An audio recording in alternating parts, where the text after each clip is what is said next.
Good afternoon, class. Hope that everyone's doing well today. My name is Jacob Baggett, and I am doing the Ministry Program Design project on student ministry gatherings. Back in September, when I was kind of developing where I wanted to go with this, I thought about my time in student ministry and about how many of my student pastor friends, or whoever the case may be, with talking about student ministry, we always want a little bit more than we have. And so, what I mean by that is it's not just a Sunday night or a Wednesday night gathering, but we enable these students and we give them the resources and the tools to meet more than twice a week. And maybe some student ministries are gathering more than twice a week, and that's awesome. That's truly what student ministry in my book should be about. And so, how do you get to that level of having multiple student gatherings a week? And that's what I wanted to sit here and take the time today to discuss on how a student ministry gathering can take place, what the mission is for it, and then a couple more key aspects that we'll look into. So, let's go ahead and dive in. So, to start off with this strategy, I believe everything that is being started needs to have a mission and vision. So, the first is providing a grounded biblical foundation for 6th through 12th grade students with opportunities to evangelize, grow spiritually, and empowering them to lead in all aspects of the ministry. So, what does this actually look like, and why does it matter with how many times student ministry gatherings occur? Well, one thing is if you build a good mission and a good vision where you provide these simple things to 6th through 12th graders, it's going to give them a more stable and more enjoyable outcome for wanting to be with the student ministry. Now, when I was in student ministry years ago, I look back on, okay, my student pastor was there, were my friends going to be there, what are we going to do, how fun's it going to be? All these different aspects for me went into it, but really all those things I just listed, none of those were Jesus. None of those were about God.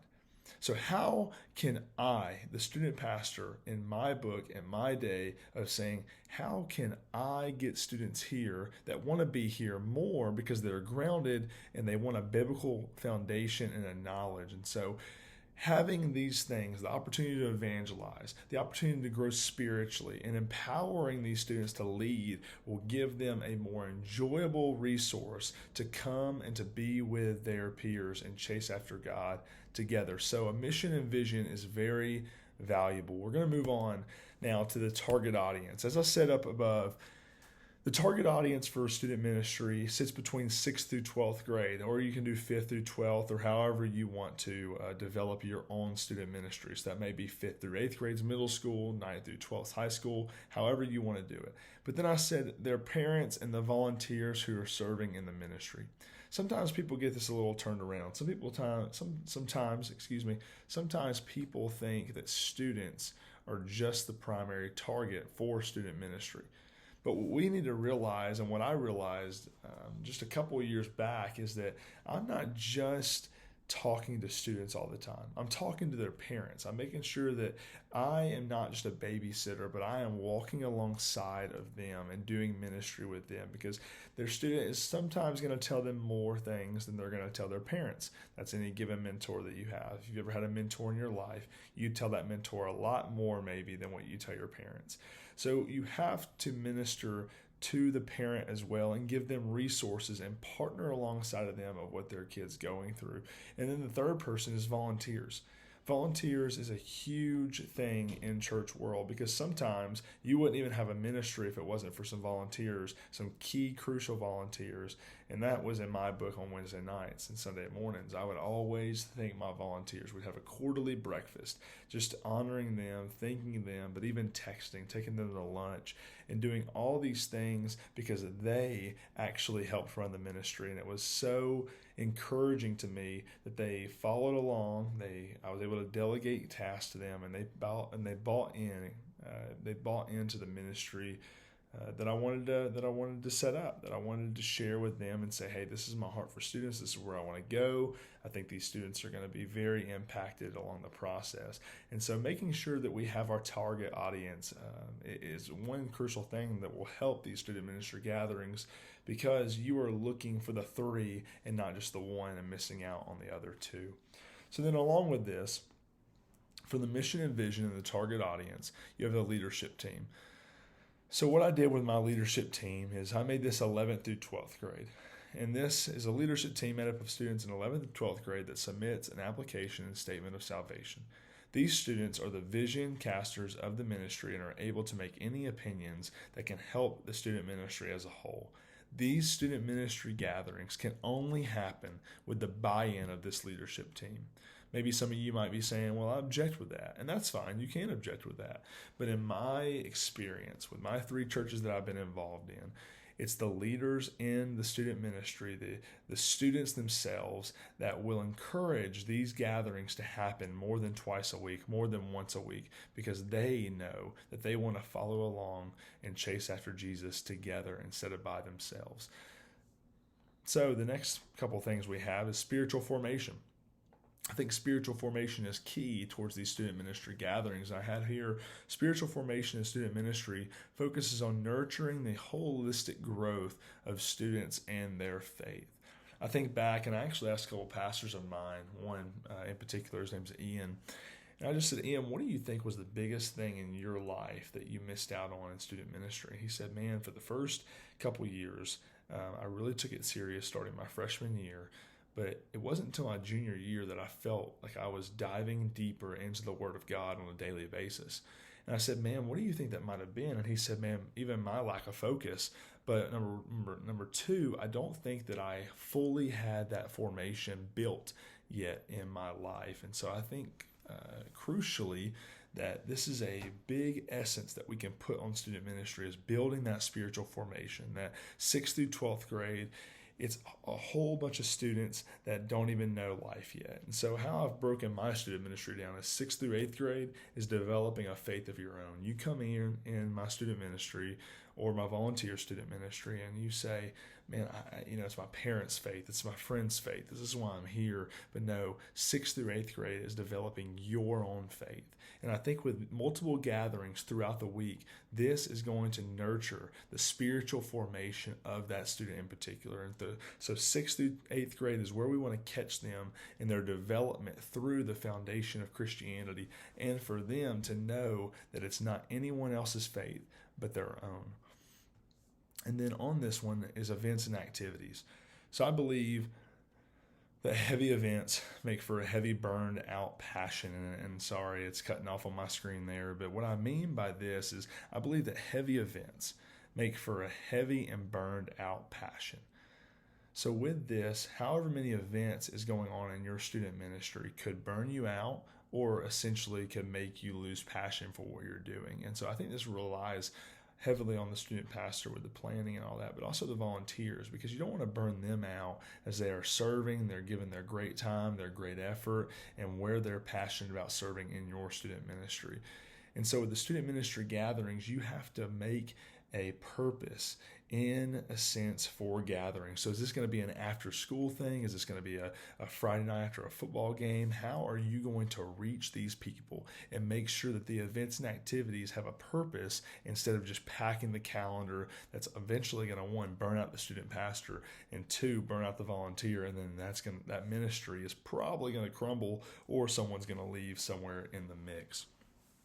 And then on this one, communication. Communication can be a nucleus of the ministry, or it can be a thorn to its side. What I mean by this is if you ever think of a nucleus, you think about something in the middle that's running, that's powering everything. And for me, I had to learn very early on that this is so crucial. It's crucial, 1, because communication is key in all aspects of ministry. Whether anyone likes it or not, you have to communicate where, what, when, what's going on, how is it going on, and who's going to be there. All these essential details that maybe one doesn't realize, but a team needs to realize, so that every communication detail matters. So that purpose for the event, why is it happening? This is the communication aspect. And then you look back at the other ones, the spiritual formation. What does this event coming up have where I can throw a little bit of spiritual formation in these students' lives that's different than a Sunday and a Wednesday night? And then is my leadership team on board? And then is it essentially targeting the audience that I wanted to target, or am I just simply going away from what I've even said because I don't have the right procedures in place to even execute this? Or am I going above and beyond by saying, okay, this is heavily set on 6th through 12th grade, and what is the mission behind what I'm doing? And what I think is so important is this mission that you've already excelled at, that you've stapled to your wall, put on your whiteboard, whatever the case may be, everything else should trickle down under it. So when you think about communication and you go all the way back to your mission and you hit all these ones that I've already said, you're like, man, I am right on track with where I want to be and where I need to be. And so I think communication is a essential piece of this student ministry gathering project, because you need everything in the book to make sure that this is going to be good, that this is going to be meaningful, and it's going to have a purpose. So we're going to continue here with a couple more steps about this student ministry gathering. So as we continue our ministry program design strategy, we look at outreach and evangelism. So this is the same thing that we looked at with the last 6 that we talked about, but now we dive into the outreach and evangelism of what is the purpose for the student ministry gatherings, what can they be, how can they be. But I want to input this into the students that I'm able to minister to, other student pastors are able to minister to, but driving the direction and image of Jesus coming in form of a servant can lead to amazing growth and buy-in as students want to grasp the love of Jesus more. So I believe as student pastors, mentors, leaders, press on students' hearts that Jesus didn't come to be served, but he came to serve. He came in the form of a servant.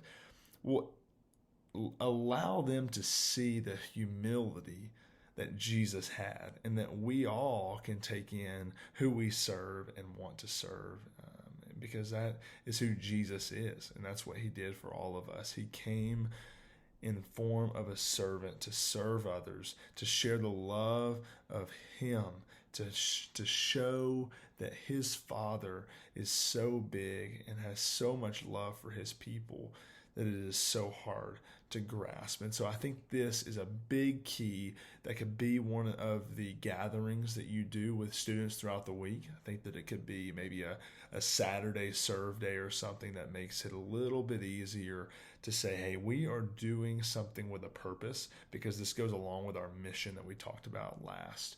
And so I think this will be really uplifting in the sense of saying, hey, this is the next student gathering that we're going to have. And then we look at the evaluation and feedback. It is essential to provide positive feedback that encourages growth and improvement rather than just praising the way to be average.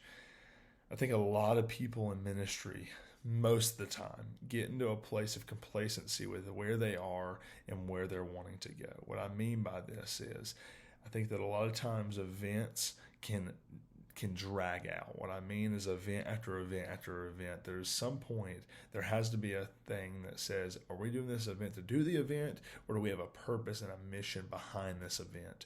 And I think the evaluation and feedback is key, because this can also go along with your volunteers. 3 years ago, I had a conversation with a volunteer, and they loved doing a small group setting on a Sunday night. I loved it. It was great. It was excelling. It was growth. There were people coming. There were people going. And then all of a sudden, it took a bad summer. It took a bad turn. And in bad, I mean, there was poor attendance. The leader kind of was checked out. And for me, I had to give that feedback in August, and it wasn't reciprocated well by the volunteer. And so I think that as we have a mission and a purpose behind this evaluation and feedback, that is, hey, we are praising what we've done, but now we need to shift and look towards the future of what we can get better at. That is going to be a key to the student ministry gatherings that you plan that's more than 1 or 2 times a week. And we say, this is important because, and you fill in the blank with what your mission or your vision is. So we have training and development next.